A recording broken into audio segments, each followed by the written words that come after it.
I've dedicated my life to exploring the unknown. I've been places no one else has ever gone. I've seen life no human eye has ever seen. It's my passion.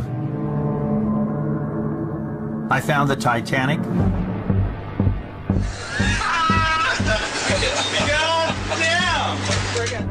I survived crushing depths and a rogue wave.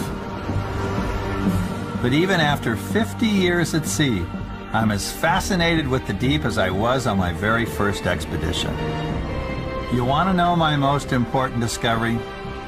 Well, it's the one I'm about to make. I'm Dr. Robert Ballard. Come with me into the alien deep.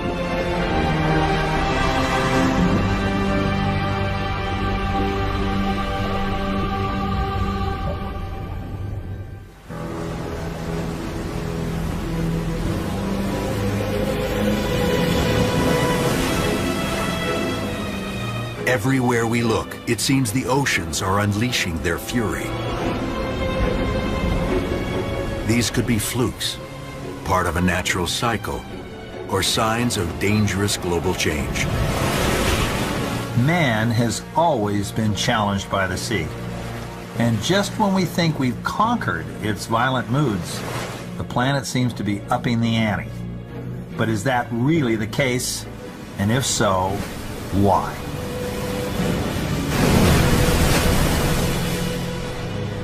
So that's what I'm trying to find out.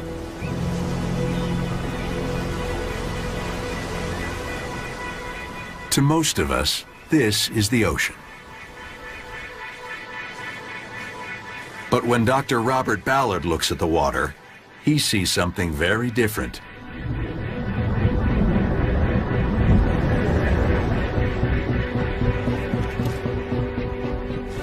Something straight out of a horror movie.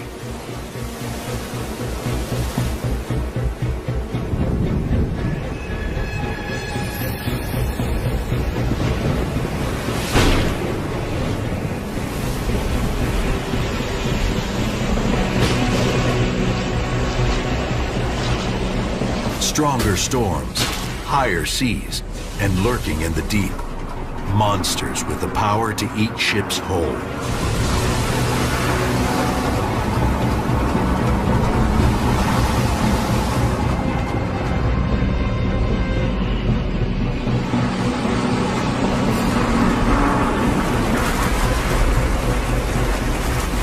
Few have met up with rogue waves like these and survived. Ballard is one of the lucky ones. Yeah, my first introduction to a rogue wave, ironically, was on the first time I went to sea on my first oceanographic expedition. I was 17 years old, and we were in a tremendous storm in the North Pacific Ocean. We were in 45-foot swells, 15 meters waves were coming at us. It was like a roller coaster, right? And I was up on the bridge, and all of a sudden this monstrous wave just comes looming out of the sea right in front of us. Smashes right into the bridge, destroys the bridge. All the windows were knocked out, blew out the portholes, took away the mast, and we almost sank. And I was hooked for life. What a wave. I was too young to be afraid. I was in awe. Mariners have been telling tales of rogue waves for centuries. Massive walls of water that tower over the seas around them. 1981. A huge wave blasts an oil rig off the Atlantic coast of Canada, killing all 84 people on board.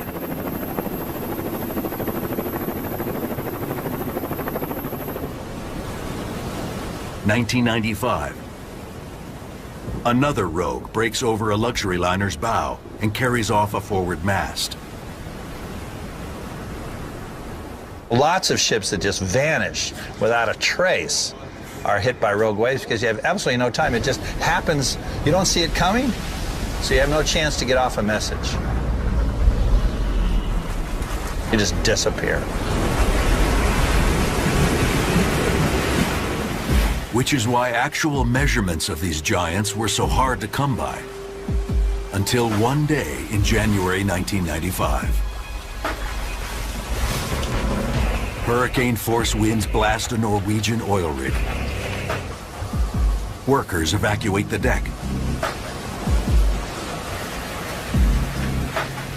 But just below, pointing straight down at the oncoming seas, a laser rangefinder detects one giant wave after another.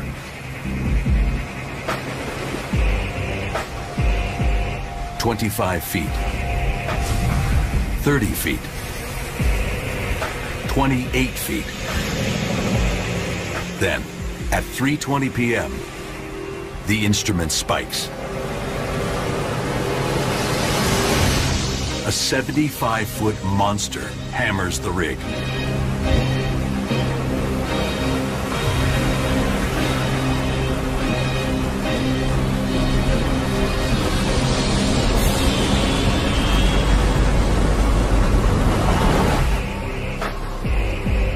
The platform survives, and the world gets its first incontrovertible proof of just how big rogue waves can be. What you get is you get two different wave patterns that intersect, and normally they cancel one another out. But if you do it just right, you can get them to add up and then have them shoot like that.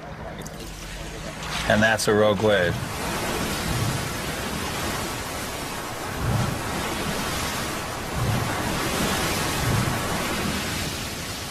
And you don't want to be there when that happens. If, as Ballard suspects, these waves and the storms that spawn them are getting bigger, we are in for a rough ride.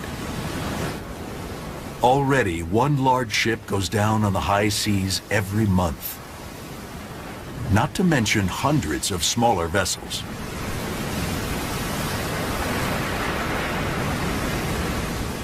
A ship a month.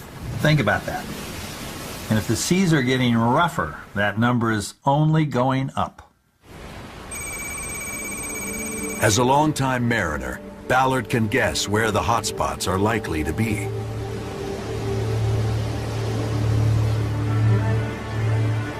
The Cape of Good Hope is also known as the Cape of Storms. It is, at the moment, the choke of shipping in the world. No one really wants to go through the Suez Canal anymore because you've got to run the gauntlet of the pirates.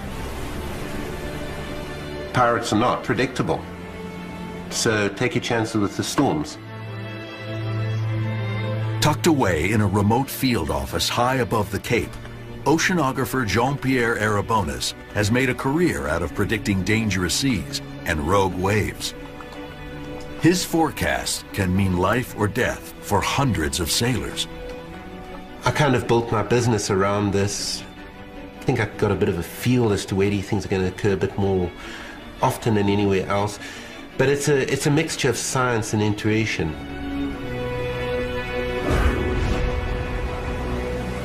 Arabonis sounds the alarm when storms kick up swells from the southwest.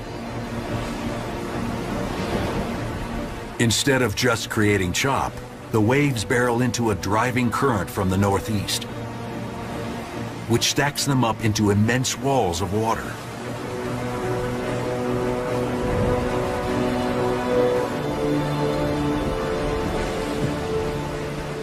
And that's where you really don't want to be. Certainly when there's a storm, when there's strong southwesterly winds, this whole area can become completely unpredictable.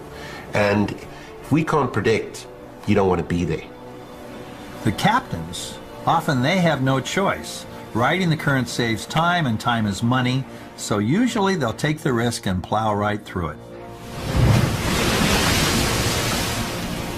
It's very difficult when you take a look at a ship and it's 20,000 tons and it's 200 meters long.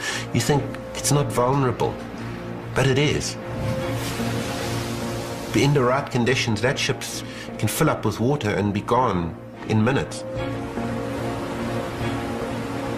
That's a terrible way to go, and if storms continue to increase in intensity, it's going to be a problem all over the world, not just in South Africa, but everywhere.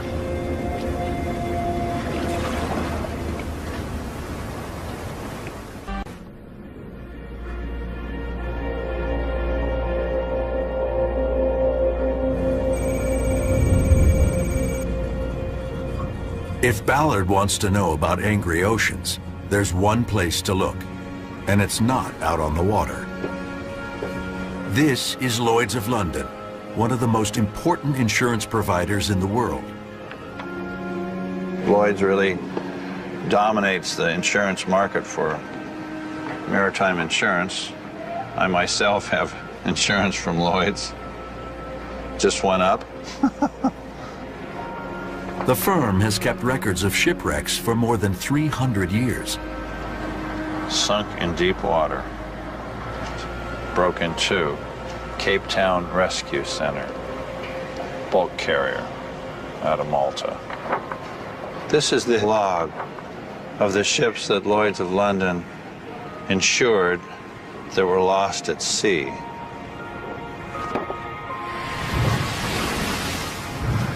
A 100 years ago, most of the losses were due to poor navigation.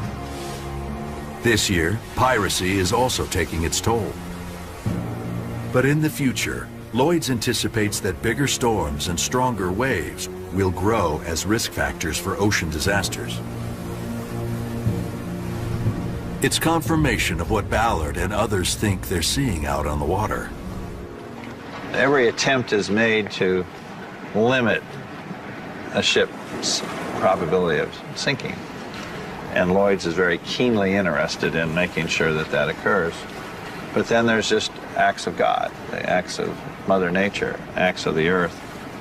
And they're starting to see trends that the ocean's getting angrier. If the trends continue, the results could be devastating. 90% of traded merchandise travels across the high seas, carrying some $13.5 trillion worth of goods. Nowhere are the stakes higher than off the coast of Oregon, where the raging Columbia River meets the howling North Pacific. Ballard has come to meet the men who ply these dangerous waters. Dan Jordan is one of these boat pilots on the front lines. If anyone were to notice changes on the ocean, it would be Dan. His job, steer massive cargo ships safely through the roiling waters and ever-shifting channel, one of the most treacherous stretches of water in North America. We call it the graveyard of the Pacific for a reason. Some 2,000 ships have gone down here, and these guys are out in it 365 days a year. The channel is the gateway to the Pacific Northwest. Thousands of ships and billions of dollars worth of goods pass through here every year. I think very few people realize how much of America's economy, going in or going out, is by sea. You don't load wheat on airplanes, and there's no trains. It stops here, and there's only one way to get across the Pacific, whether you're going east or west, and it's by ships. To guide the ships through the channel, the pilots first have to get on board. Option 1 is a vomit-inducing jet boat.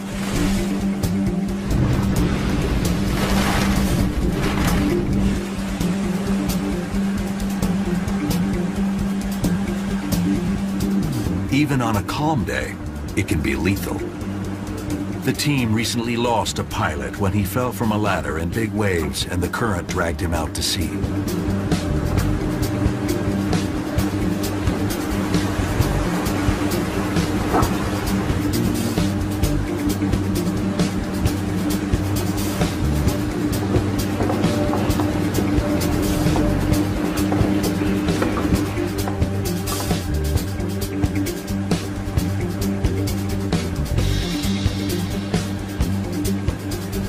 So, typical day at the office for you?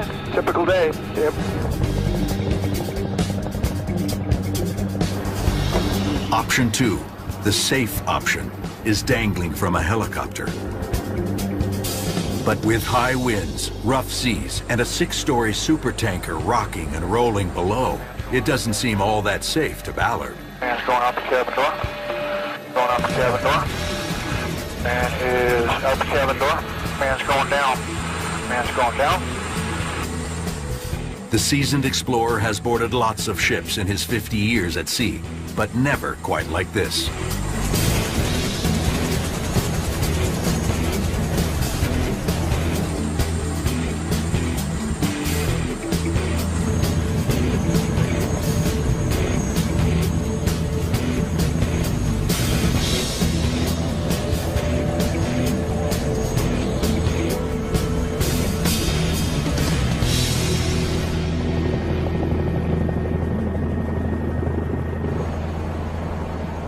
Once on board, Ballard and the pilots quickly find their way to the bridge.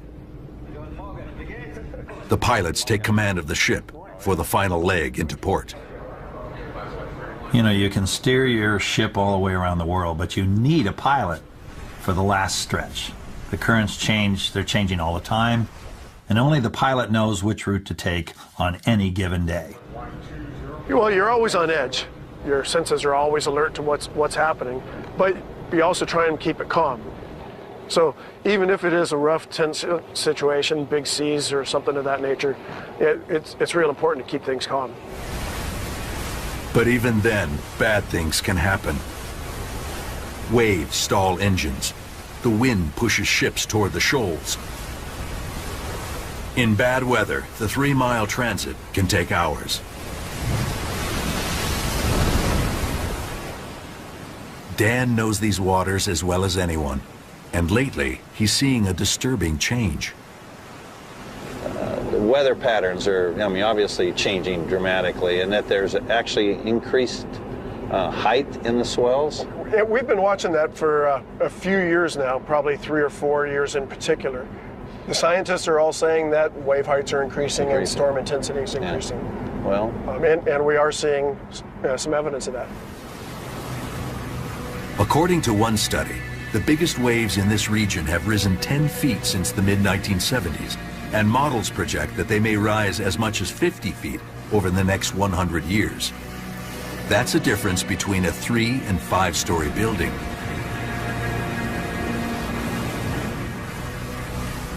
These increases, as well as the bigger storms behind them, cause Dan and his team to shut down the port several times every year. Now that's something they don't do lightly, because if the port closes, it backs up the whole country. You've got cargo trains and trucks grounded in their depots. Your new cars don't get to their lots. Farmers in the Midwest are sitting on their wheat.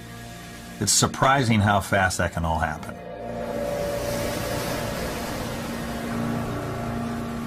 imagine get sort of tense at times. Yeah, there's always a lot of pressure to get things moving, and that's part of our job. It's a constant battle. It's man against nature, and maybe nature may be winning.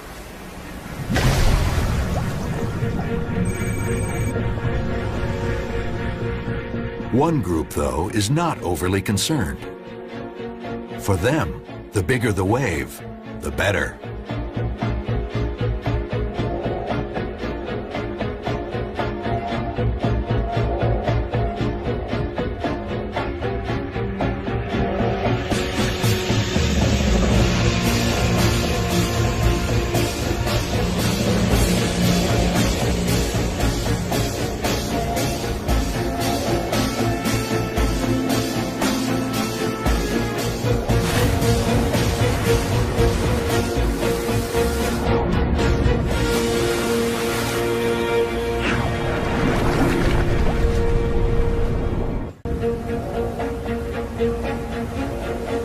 This is Chopu, Tahitian for broken skulls. One of the baddest, heaviest waves on the planet.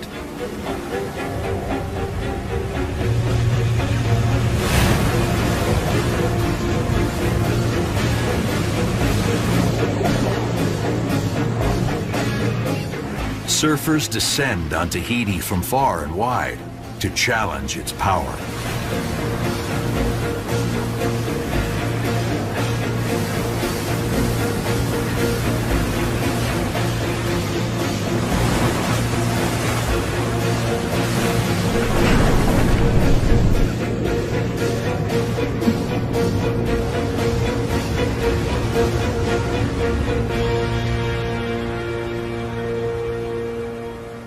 These guys are nuts. They track conditions all over the world.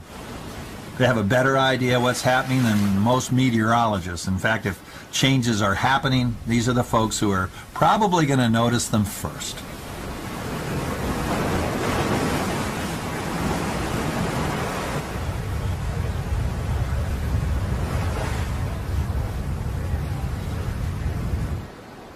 The master of wave forecasting is Sean Collins. I surf, and I found a way to avoid getting a real job by starting a surf company.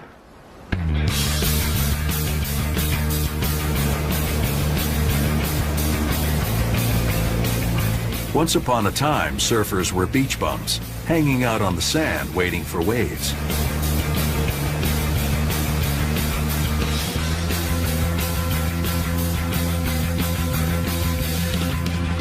Collins used science and his almost innate knowledge of storms and waves to change that culture.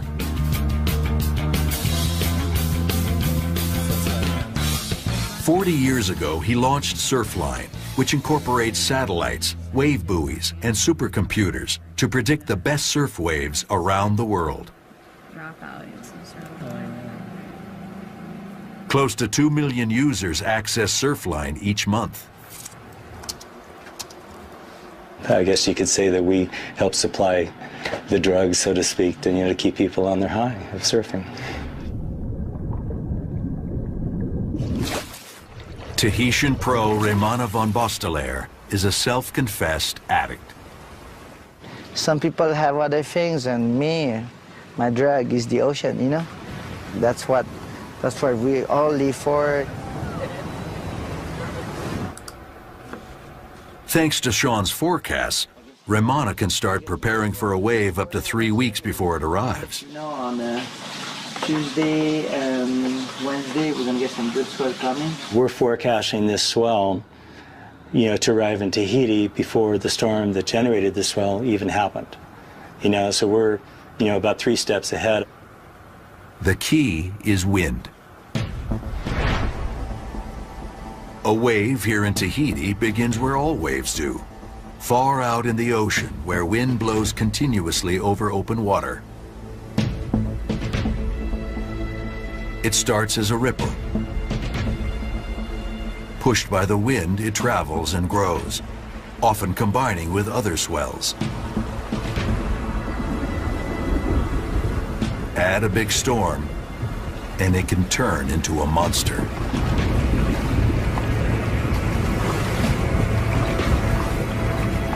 And then, taking all these wind speeds, we're able to calculate waves around the Earth, around the entire globe. The ideal situation for Tahiti is when the storms start in this area, underneath Australia here. Across 5,000 miles of open, wind-blown ocean, the wave can get big. And it eventually gets up to, over 50 feet. Obviously, if you're in a ship, you do not want to be in this area. But us as surfers, we're looking at this and we're all excited. Everybody's making the reservations to go to Chopu. Raymana's on the phone. Hey, Brother Sean, how's the swell looking? And we're going to go chase it. Accurate wind speed measurements are critical to the forecast. A 3-mile-per-hour miscalculation in a storm off New Zealand can mean a 4-foot difference in swell height by the time it reaches Tahiti. And it could arrive one day early or late. As our customers, our surfers, if we're telling them there's going to be a swell tomorrow and it doesn't show up till the day after tomorrow, believe me, they're going to hate us. Good thing for Sean and Raymana, Sean claims Surfline's forecasts are 95% accurate. Today, Raymana's got word that big rollers are on their way in.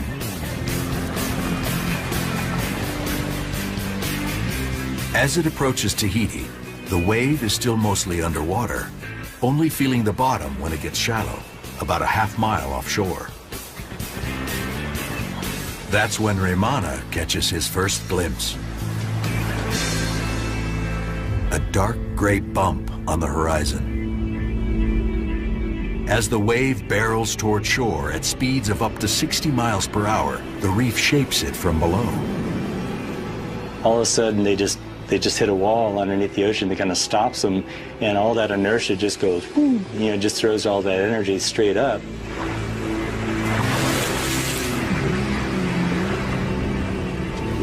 It's the moment Raymana's been waiting for.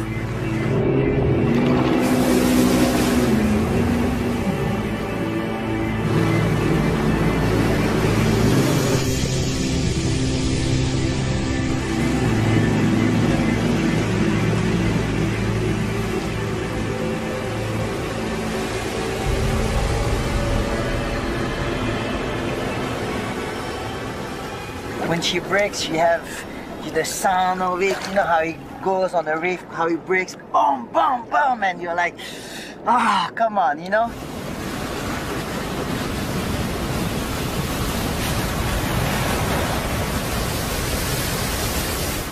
Millions of tons of force breaking in 3 feet of water over a razor-sharp reef. I'm going into that wave, and then the whole thing covered me. And the next thing you know, there's a speed, we call it the speed. You get sucked like this. And the whole thing, my hair goes, my whole thing goes like behind like this. I'm like, come on, just let me out. And next thing you know, it goes.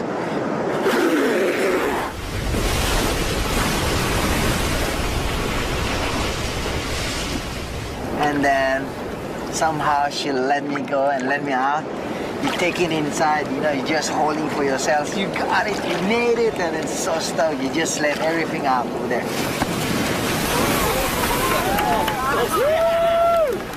And then you go, let's go again. And then we're back again out, you know? For surf waves, the forecasting is working. But predicting global changes in the ocean and climate is a lot tougher to do. If we're really seeing the oceans getting more violent, can we figure out why and whether there's anything we can do about it? That's the real challenge.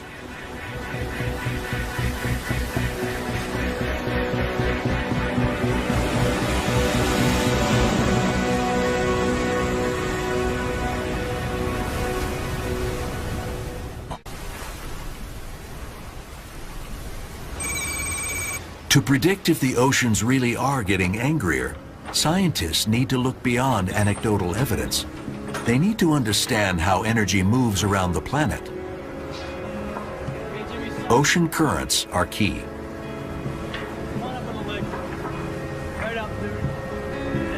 That's why oceanographer Bob Picard and his team are out here in the frigid North Atlantic. They're searching for a new arm of the global conveyor, one of the world's most powerful current systems. Climate models suggest that the current lies a few hundred miles to the west, off the coast of Greenland. But Picard's hearing reports that it's also been spotted way out here, near Iceland. We thought we sort of had it figured out at this point.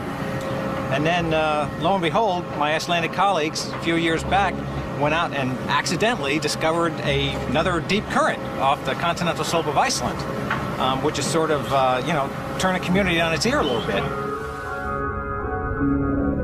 The global conveyor is one of the most important features on the planet. It transfers heat around the globe and helps keep our climate stable.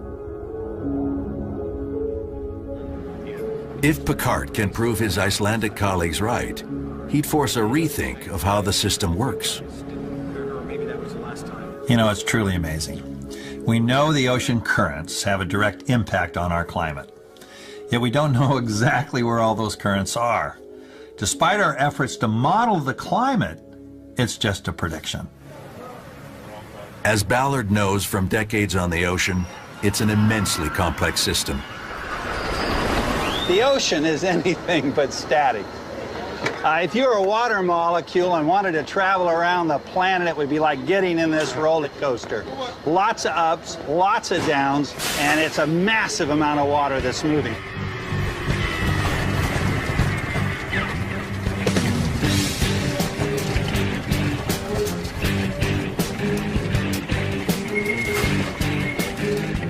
ride begins north of Iceland, where cooling water sinks.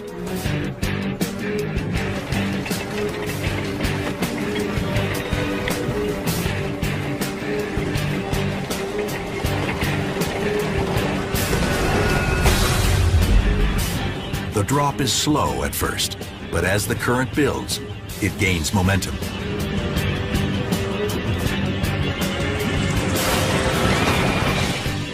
Through ridges and trenches, over lava fields and endless plains. The water hurtles southward across the equator, down the coast of South America like a giant deep-sea river. By the time this current reaches the Southern Ocean, it gets massive.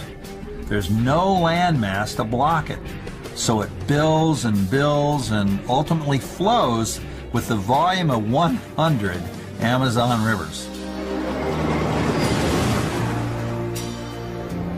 At the bottom of the world, the Southern Ocean acts like a giant blender, mixing the world's seawater. Then it comes back north again, and when it gets to the tropics, it starts to warm up and begins to rise to the surface. It becomes the Gulf Stream now and starts heading back home. The whole circuit takes 1,000 years. 1,000 years. And yet the continual cycling of all that heat and energy affects everything from long-term climate change to daily weather forecasts. We have water rising, falling, spinning, circulating, bumping into things. And we try to take all of those complex factors, put them into a global model and come up with a circulation system. Our best shot. Of course, models are only as good as the information they're based on. And back in the North Atlantic, Picard is discovering that we do indeed have a new arm of the current to worry about. To find out what impact it has, he now has to calculate how much water it adds to the global conveyor. We're now hearing that rising atmospheric temperatures are going to alter the ocean circulation pattern. And ironically, Europe, for example, will get colder and colder. But we're not really going to know until we better understand how the entire system works. Picard's work is a step in the right direction. We're predicting that about half of the dense water is actually flowing in this current that we just discovered. So if that's the case, we need to learn more about where it comes from, how it was formed, because it's crucially important.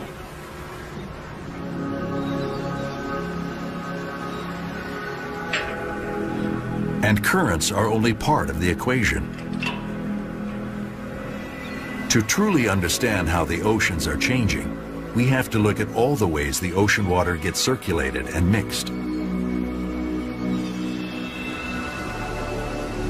For over a century, scientists thought currents, winds, and tides did all the mixing, not only churning the roller coaster, but also moving vast amounts of heat, gases, and nutrients. All that mixing is what keeps the oceans alive and fresh. The problem is, when you add it all up, the energy needed to do it, there's just no way currents, tides, and wind can do it all. So clearly there's got to be some other input.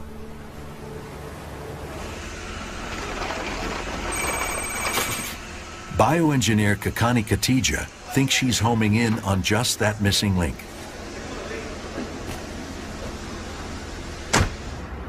It's, kind of the human tendency to study things that are, easily observable, right? So all of us can see at the surface of the ocean, atmospheric winds. Winds create waves, and what we don't see is what's happening in the mid layers of the ocean. What is happening deeper? No matter how turbulent surface waves and tides may be, some estimate that only about 10% of their energy trickles down to deeper depths. Not enough to churn much ocean. And that's where, potentially animals could be involved. We're finding that swimming animals have the potential to mix the ocean. Animals. Everything from jellies and sardines, right on up to tuna and whales, all moving vast amounts of water as they swim.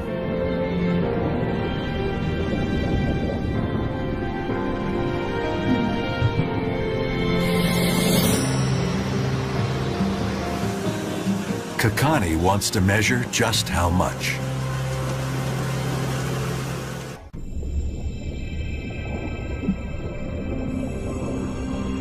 It's called the butterfly effect. When something small like this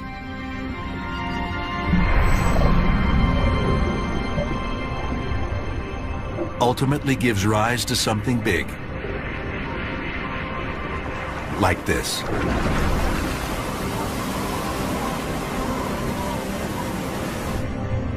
It's an effect nearly impossible to measure, let alone incorporate into climate models that tell us if the oceans are getting angrier.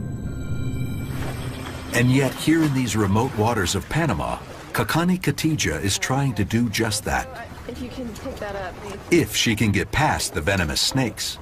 There's one right there. Don't come towards me. So here in Panama, one of the things that we deal with here are sea snakes in the water. And as you can see, right now they're hunting around our boat. So it's just a part of the day job. Tonight, Kakani is investigating gelatinous creatures called salps, which band together in long chains. Her plan?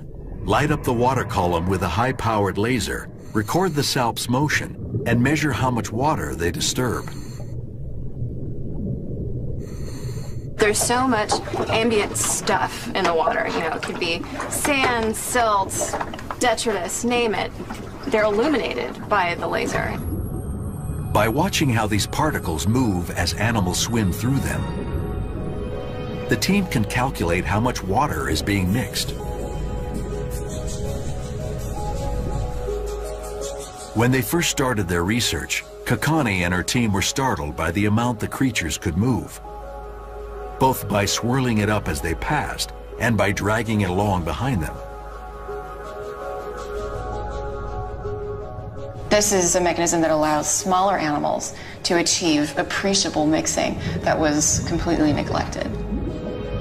With every stroke, they transfer energy into the sea and mix it up, as Kakani demonstrates using a special fluorescent dye.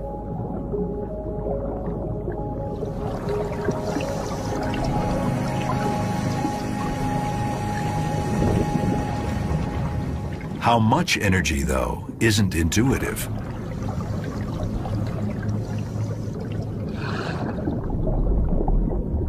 The original thought was only large animals will be able to mix the water around them substantially. But what we're able to show with some of our field measurements as well as some work in the lab is that smaller animals are actually also able to generate mixing at those same scales.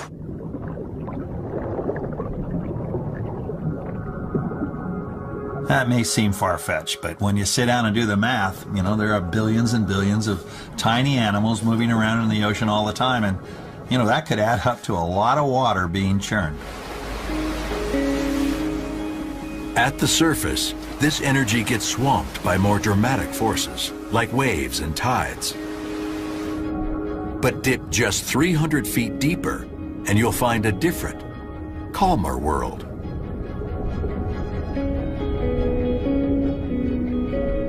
Down here, it's easy to imagine how even one small animal, not to mention countless millions, can have butterfly-like effects.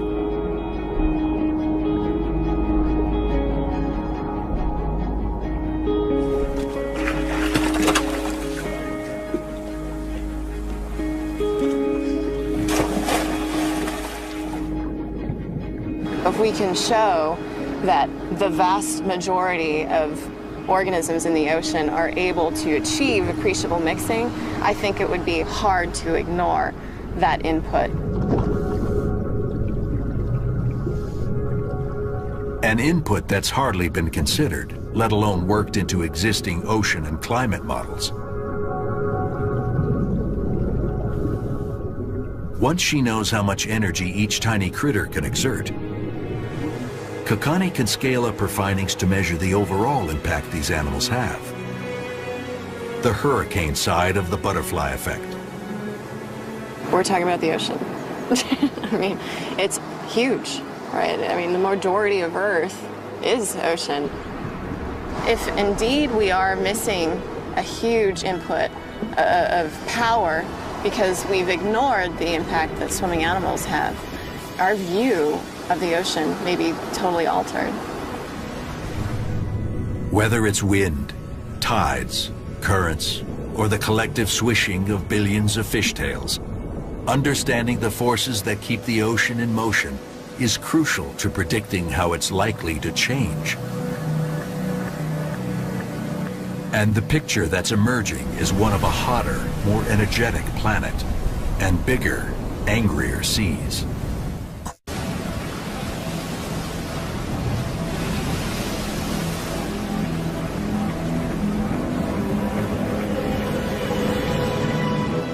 The oceans have always been a dangerous place for us humans. And from what Dr. Robert Ballard has seen on his journey around the world, things are only getting worse.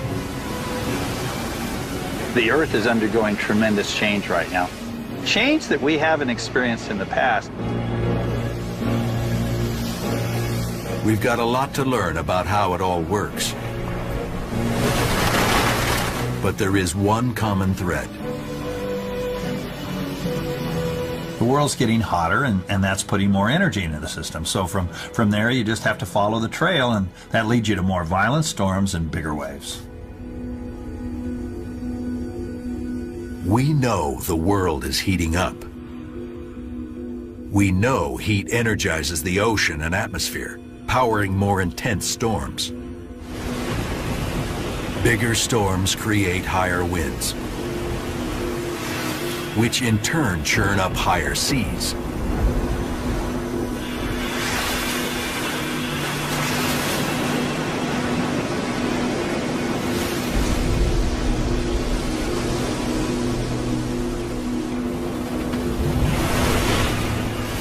So whether you like it or not, global warming is happening.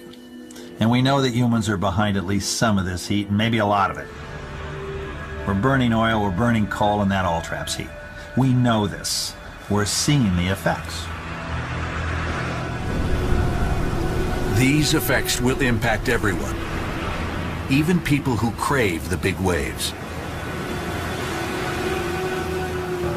You want it or you don't want it, you know? And you want it because that's your job, that's what I live for, that's what I love it too. But you don't want it because my house is next to the ocean, and I don't want to lose my house. Neither do the 100 million others who live near the sea.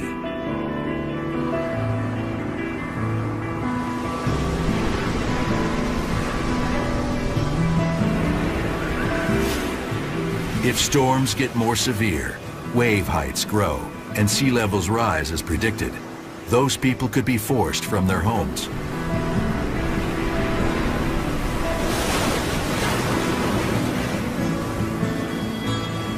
Damage to ships and coastlines could cost trillions of dollars.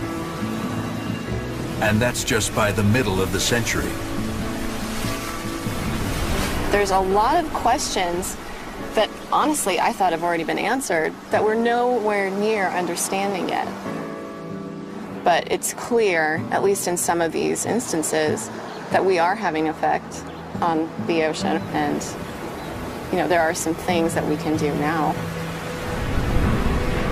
So really we have two choices. We can move to higher ground, design stronger ships, and build higher seawalls. Or we face the facts and stop adding more heat to the system.